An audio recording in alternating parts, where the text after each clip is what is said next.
Hello, this is Dr. Shawn Marie Higgins with another episode of Spirit Call Out. This is where I bring the messages of Spirit to you. Today's call out is actually a little bit convoluted, and the interesting thing is there's a reason for it. First, I'm going to give you the initial contact this Spirit made with me, because then I'm going to share briefly my method of receiving spiritual contact. Then I'm going to describe how I received this particular spirit's information. And of course, I'll share all of the amazing wisdom that she revealed. She teaches us priceless lessons. Today we have gold here.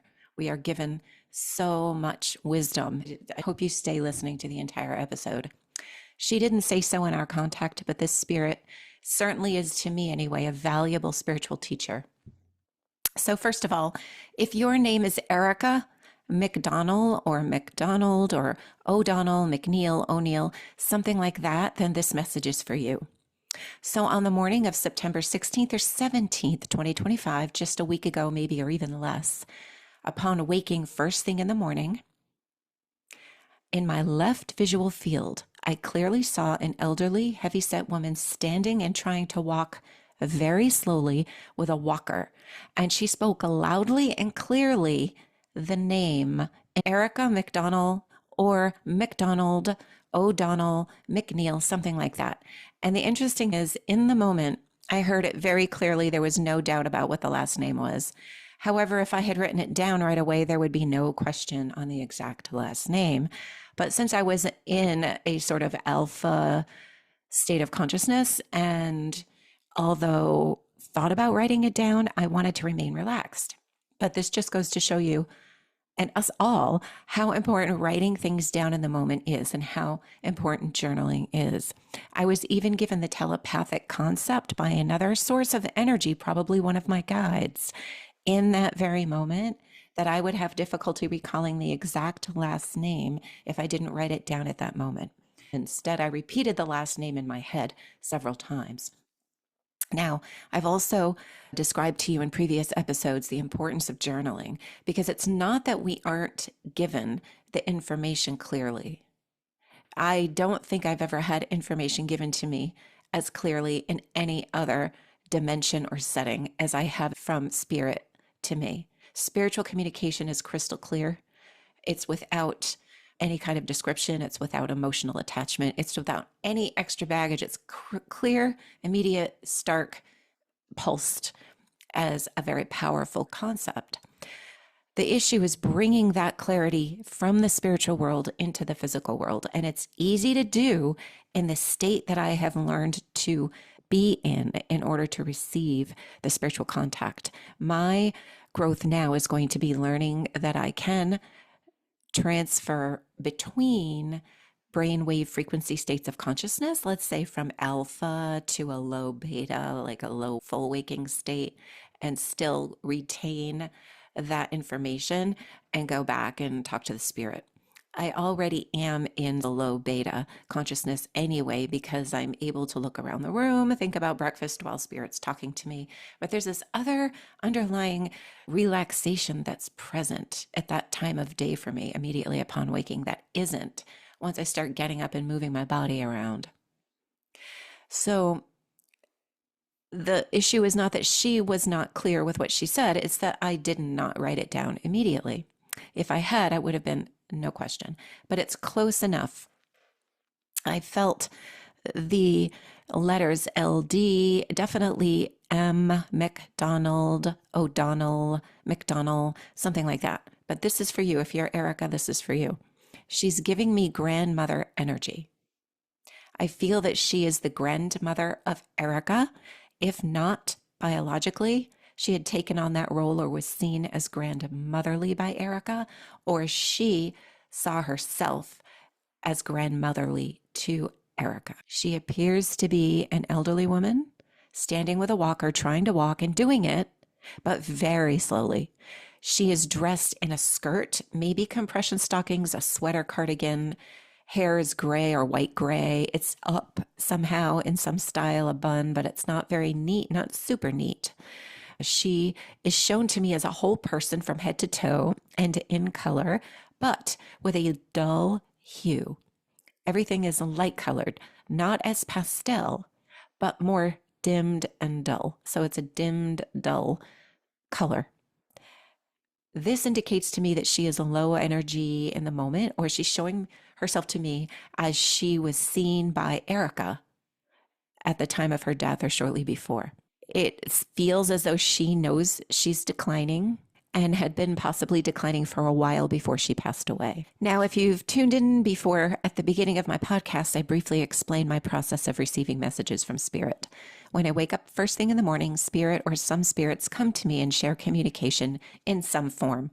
It's usually very vivid, stark, fast, and to the point, but it's short, but it's pulsed and it's powerful. That power drives itself into my memory very clearly, and I'm able to write it down pretty much right away, so that at a later time that I designate only to that spirit, so that I have enough time to devote to solid, meaningful communication, I sit at a later time with that spirit so that I can gather as much information as possible and be present for that spirit to give me the entire message that they're trying to deliver. When I sat in communication at a later time with this particular spirit, I began getting what seemed like unrelated or random messages, possibly even from other spirits butting in. So I questioned if these were spirits unrelated to the one with whom I was intending to communicate and were actually interrupting in order to get through messages for other people. However, the way that I connect with a particular spirit when I return to sit with them to get more information, not the initial spark of pulsation of intelligence, but when I later sit with them, the way that I do it, the method that I do it is very routine, methodical. It's very safe. It's very protected. It's very spiritually confidential, private, and intimate. Now, that process I have never explained to you. That will be a short class that I can give in an afternoon or a couple of hours if you're interested. I'll mention this again with details right here at the end of the episode, but email me if you're interested in such things. So anyway, I was then reminded, because of my doubt and my questioning, I was then reminded that because of my stable and secure method of merging with a particular spirit, that everything that I get during these protected communications is not penetrable by other spirits unless they are invited or let in, so to speak, by the one for whom the connection is for. The meetings that I set up are protected, they are sealed, they are safe, and I can trust that the information I receive is part of this particular session, even if it logically seems unrelated. Somehow it is part of the intended message. So in this call out, I describe the communication that I had with the spirit. I'm going to deliver it to you in the way that she delivered it to me, because as convoluted as it seemed, there is a method to the order of the information she delivered. I didn't understand it until she got going, and I just listened and received. And I thought questions in my head. I didn't write them down or interrupt her, but I was like wondering things in my head while she was giving me all of this information. And it may seem a little random and convoluted at first, but it all comes together with an amazing, mind-blowing, endearing message for everyone. So please just let this be, instead of a linear type of thing, let it be expansive in such a way that a flower might bloom, a petal here, a petal there, inkling here, an inkling there, but circumferentially everything eventually gets opened and bloomed. Let it open up that way, because that's how I saw her communication opening up to me. Okay, so after I received the information that I explained to you at the beginning, what she looked like, what she said to me, Erica McDonald, or very similar last name. Then I sat with her again and saw her vision again. She showed me the same things again. And then I heard a very loud voice say, Gabriel. And then I saw another entity that I cannot describe. I did not see features. I feel it was a male. It was a woman saying the name Gabriel. Again, the woman reiterated to me that she's using a walker and that she's very slow with the walker. But that is not how she is now. She shows me herself now as a yellow gold light, and that she now moves at the speed of light. So it might have been a joke or something that she moved so slowly. She shows me herself looking down at her feet, looking down at her hands, holding the walker and just sort of inching along and almost not even able to stand up straight or look where she was going. She was just going so slow and trying not to fall and steadying herself with her balance. I feel she also has always had a good sense of humor and humility, even in her most declining state, that she was positive and always felt better when she could connect with her family, especially grandchildren. This is what she's showing me. And this is coming through right now. This was not actually present during our communication when I sat with her. She's saying that what made her feel better every single time was when the grandchildren visited or a grandchild visited and she got to just chat with them and ask how they were doing. She felt a lot of love and regained energy from their lives flourishing. That's what she's saying right now. So maybe it's a joke. She was so slow that she's saying, now I'm really going at the speed of light. And she shows me her light, which is yellow gold. So if that was a joke, that was her. She refers to jokes again in another stage of this communication. So even though she felt very tired, she's not feeling like that now. But while I was having communication with her, she transferred her feeling of tiredness to me. I felt so heavy, almost like I couldn't move my body. I feel the weight all around my head and face. I felt my face restricted, pain in the back of my head. My face was full, my cheeks, the back of my head, heavy, pulsating. And then I wondered, was she hit in the back of the head? Was something in the back of the head or the head a bleed or something? Was that part of the reason she was in this state, or is that part of her passing? She did not specifically mention that, but what she mentioned to me are things that will identify her for you. And that was what she made me feel. My head felt full, heavy, really heavy. I was actually worried for my own health for a few moments there. So I just moved my body around to release my biological physiology from what she was trying to transfer to me as sensation. I then saw another scene. It was outdoors, and a thin older woman with a very brightly colored patterned shirt, very, very bright patterned shirt. She sat down in a chair outside as if she was at a picnic or an event of some kind. And she was talking with other people. She seemed as though she was dressed up to go to an event, but outdoor event. I heard her say, while she was talking to another person in front of her, using her hands to talk a little bit, she said, "It's about as much as I could handle."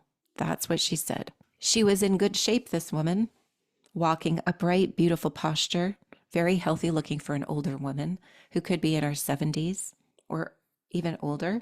I then suddenly felt more pressure in my head, but this time it was almost as if someone was pushing their finger right into my brow, right between my eyebrows, right where my nose meets my forehead. I felt pressure there, very strong. And then I felt it wrap around to the back of my head again. So I feel as though there's something with the head with this woman that either contributed to her being in the state she's in and or part of the cause or the major cause of her passing. Then I heard some dialogue about someone's son getting psychic lessons or learning how to do psychic readings or tarot or something. The mother was present and she is proud and wants you to continue doing that. She wants you to continue getting these lessons and knows that you're very good at it and will flourish at it. I feel like this is a son that she's talking to. Then the elderly woman refers to jokes. There's something about jokes that she's referring to. I'm not exactly sure what it is. Then I heard a voice say, "A major hard time." And then the jokes, almost helping someone get through that, or something with jokes and a major hard time. Now, I'm not sure if these are titles of things or someone was having a hard time or it was a joke, a major hard time. Then the elderly woman in the walker, she reached out her hand and put it right up to my forehead and grabbed her fist inside of my brain. And she said the words, "It feels like I'm squeezing my brain, my brain." Then I heard the phrase, "Do you have a clean brother?" I'm wondering if clean meant off of some sort of thing that person was addicted to, as in drugs or alcohol, or if it meant, not dirty. She didn't specify. Then scenario switched where I saw this young woman, very prim and proper, walking in a crowd almost as if she had just gotten off a train. She had a hat on, and she was dressed about like the late 1800s or early 1930s. So she had a hat with a very large brim that matched her dress. Young white woman with reddish hair, very proper. And I'm wondering what came into my mind, although the elderly woman did not specifically say this, but I'm wondering, is this her when she was younger? Or is this someone else? These are the things I wondered. Then I got the telepathic, not verbiage, but telepathic concept that this elderly woman in the walker wants to chat. I'm getting the feeling she is just chatting. She's bringing up everything here and there and wants to talk about old memories. And do you remember this? And do you remember that? And I remember when this, and wasn't that a hoot? And all this and that. And she's really just having a psychic chat with me. She's taking me down memory lane, and she just wants to shoot the SHIT, so to speak. She really just wants to talk about everything and remember everything. She then switches again and shows me that she is further along in the walker now. She showed me in the left visual field at the beginning of the very initial communication with me when she first introduced herself to me. She was in my left visual field. Now she's actually directly in front of me and obliquely facing me so that I'm on her right side, but I can see more of her front. So she's showing me she's further along in the walker. I'm going further along. I'm walking. It's slow, but I'm moving. There's movement. She feels this movement happening when someone talks to her. She loves to chat. It's almost as if she has so much to tell you about her life. She really lived life, and she wants to tell you, Erica, and maybe more people that are still in living body, that she has a lot to share with you now as a spirit than she did when she was living in body. She didn't realize that sharing all of her experiences would help you so much while she was still alive in living body. Now she's aware that all of her life experiences can be transferred to you through the discussion and telling of the stories and sharing with you the memories, because you are related to her, and even if not biologically, related in love, because there was a relationship there. When there's a relationship, there's a connection, and a connection is a lineage, because no matter how long that connection goes, the friend of a friend of a friend of a friend, and then they eventually meet each other, and then they're connected. It forms connections, like neural connections. But instead, these are people connections. And these people connections of love, friendship, and biology, they form a lineage. And this is the lineage of love. She was not aware of this capability when she was alive. She loved to talk. She was a positive person. She loved her granddaughters and all of her family. She wanted to help, but she wasn't aware of her power to help through her own life that she lived, even as a young woman prior to Erica or some other of you ever even being born. But now she's aware of this, and she wants so badly to share this healing and wisdom with you to help your life now. She says this can be done by connecting with her and just opening to her sharing this with you, and she can transfer the power, the healing, loving power. She can transfer the lineage of love to you by the simple allowing of it and giving permission of it on your end. Biologically, if you're biologically related to her, without your permission, you got her genes to some extent. No question about that. That's done automatically, autonomically, molecularly, biologically. We get the genes, we get the phenotype, we show up as we are. But the lineage of experience and love, even before you were born, she can transfer this to you through that parallel lineage that is an energy form, which is the lineage of the love that you have for the people you're biologically lineaged to. She's so excited about this new awareness. that she asks for Erica, and she asks for anyone else who is related in the family with whom Erica would like to share this information to just simply connect and to simply open to and allow the messages to come in. And they may not come in as obviously as they do for me, like visions and voices, but they come in through your life. They'll show up as phrases that she used to say on a television show or on the side of a bus, or they'll unfold as life experience happens and opens up for you and you get jobs or things solve themselves. Problems seem to become easier and solved. She can do that for you through the power of love because you are connected. Some of these stories you may have heard before and some of them you may have not, because some of these events may have happened prior to your birth, but it doesn't matter. The power can still be translated because it's lineage. Lineage transcends the literal. Lineage gives you the benefit of learning and growing and healing from other people's experience. That's the power of lineage. Let's not just limit that to biological. Let's take the lineage of love, can be even more powerful and absorb and dissolve into our lives in so many more ways than just simply looking like someone or behaving like someone and maybe having some dis-ease, vulnerability genetically to certain pathologies or this or that. Let's open our possibilities through lineage to the energy forms of that. So Erica, this elderly woman does not give me her name. However, somehow she is here to help you through a hard time. So your instructions are to think of her, talk to her. She will help. She will chat. She loves to chat. She's showing me now, she's moving back to showing me how she was remembered by you possibly. She's looking down a lot. She squints her eyes a lot when she's looking at me as if she's trying really hard to focus or the light is sensitive for her eyes or she can't see very well. And then she reaches out with both of her hands to hold my hands with both of her hands and says, "Thank you to me. Thank you for delivering this message." She wants you to go down memory lane with her. She wants you to remember memories with her.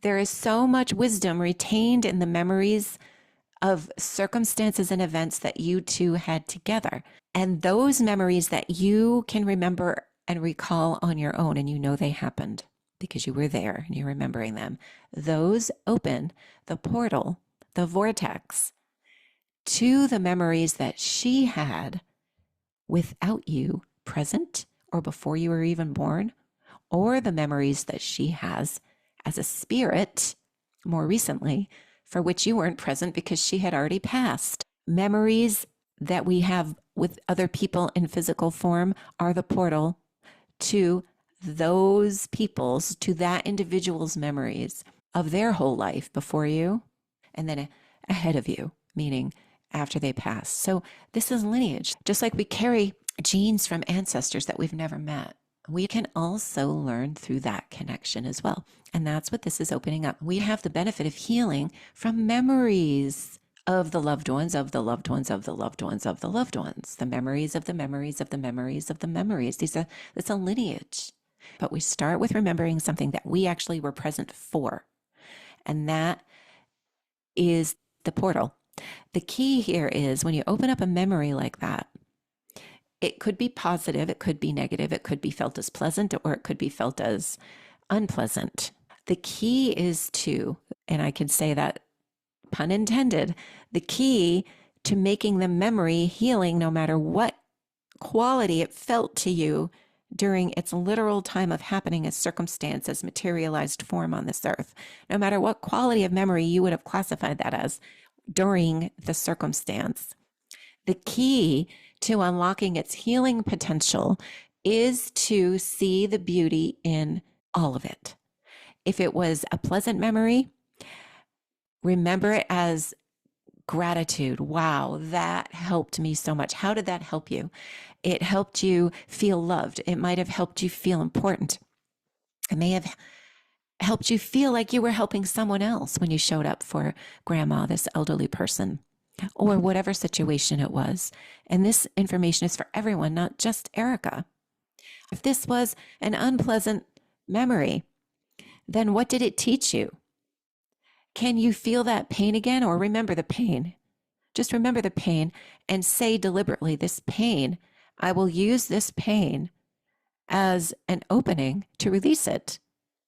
I ask not to not feel pain. What I ask for is the strength and ability to get through it easier. And if I didn't before, I want to do that now. So it's helpful to recall all memories. Now, it should be done, depending on how traumatic a memory could be, it should be done slowly so that you graduate from the most pleasant to the more unpleasant over time. You may never need to reach a very traumatic memory in order to open. The traumatic memories may just simply become obsolete as you heal and develop a different relationship with your crossed over loved one now that they're in spirit form.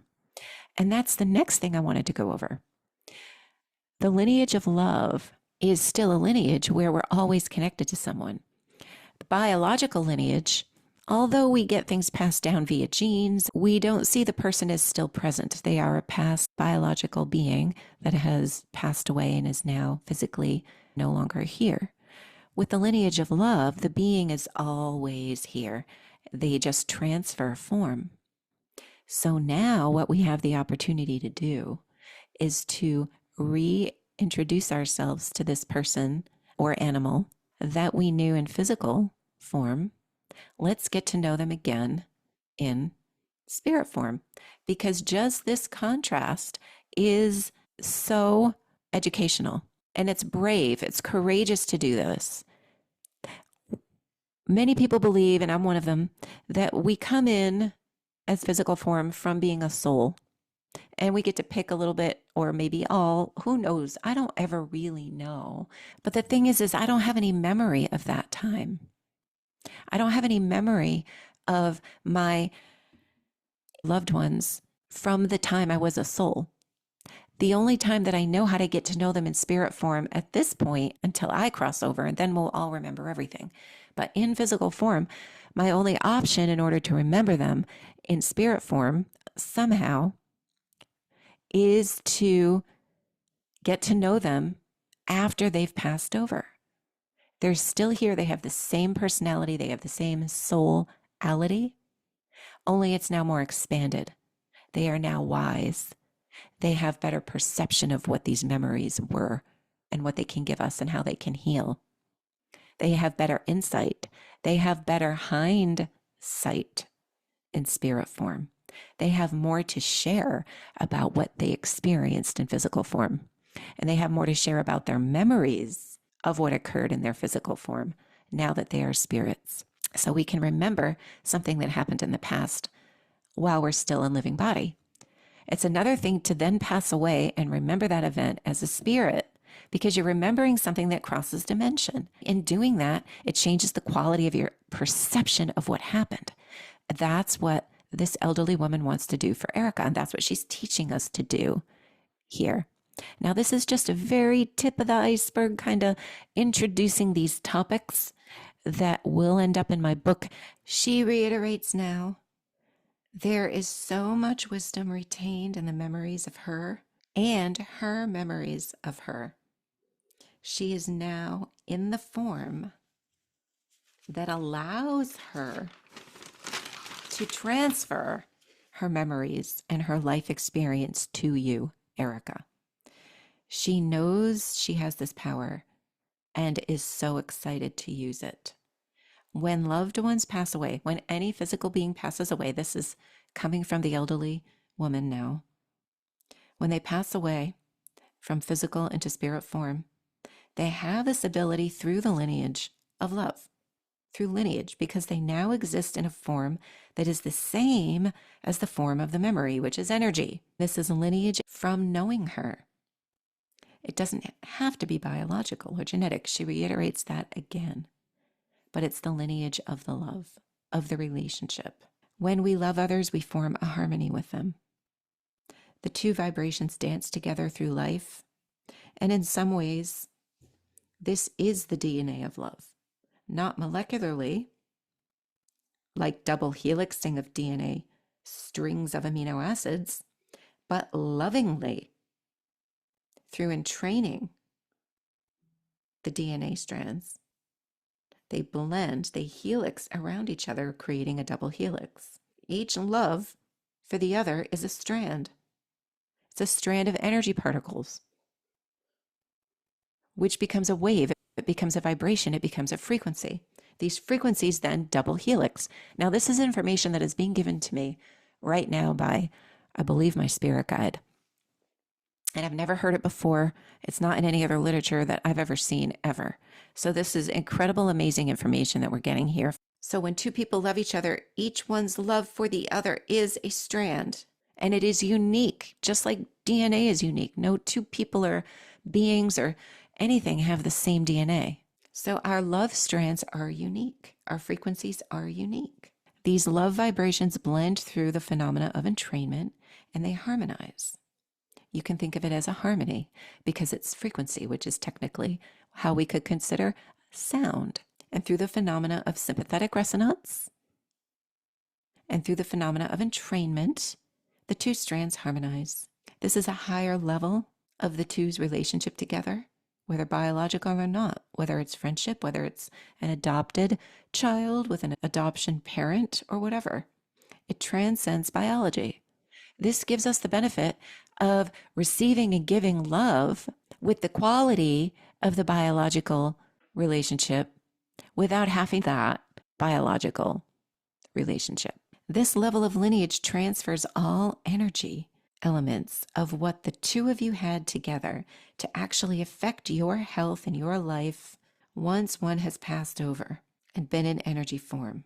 The lineage of love works on a higher level once in spirit form.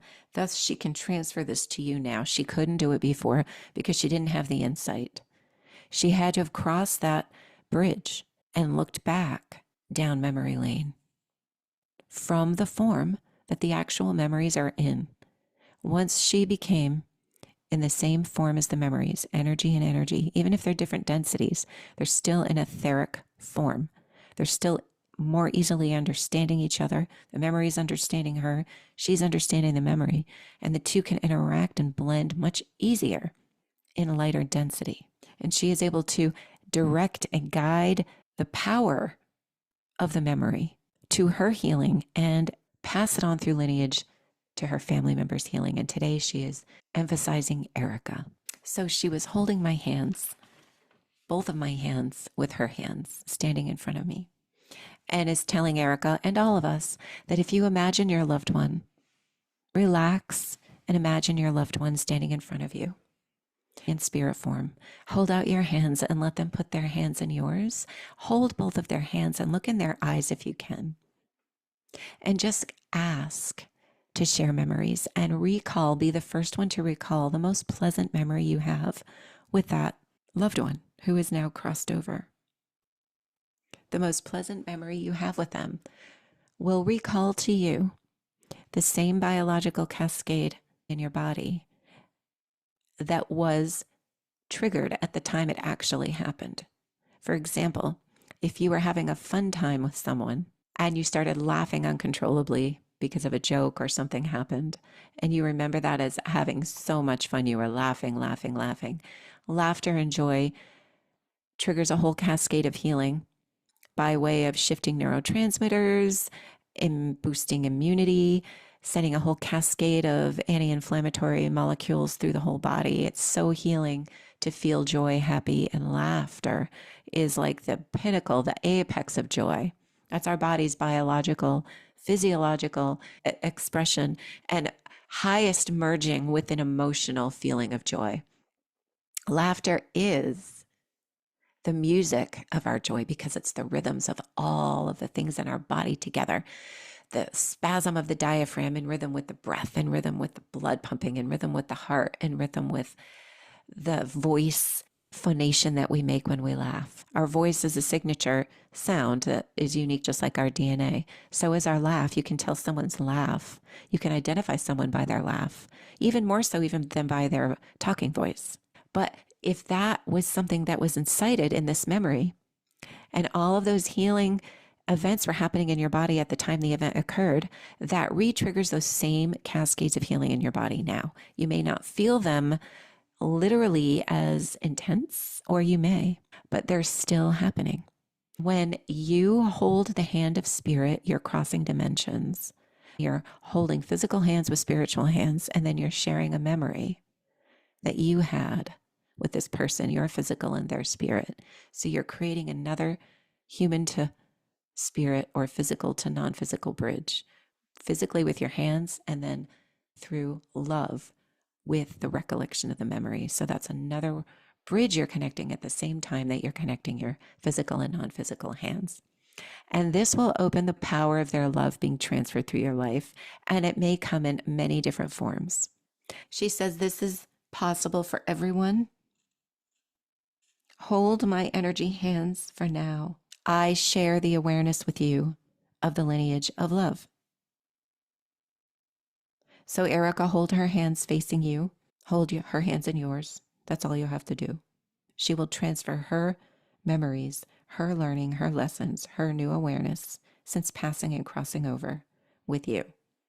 Energy heals everything, she says, and now she has the power to heal you, and just remember her. That's all you have to do. So all of us remember our crossed over loved ones. That they were here never goes away. That they were here never goes away. And that is today's message. And in closing, if you're interested, again, please email me at osteopathicwell@gmail.com. I don't allow comments on here for the simple reason that these communications are intimate and they can be very emotionally triggering for the people involved, and we don't want any judgments, only truth. However, I welcome emails and get many of those. And if you're interested in a course on how to connect with spirit, because I've never really shared with you how I sit in close connection with spirit, but I've been validated by spirit that I'm doing it right. So if you're interested in learning this, it might help open your own way to do it. So please email me if you're interested in learning my technique on how to merge with spirit. Please email me, osteopathicwell@gmail.com. And as always, I wish you the most loving and healing experiences with spirit. And until we meet again, namaste.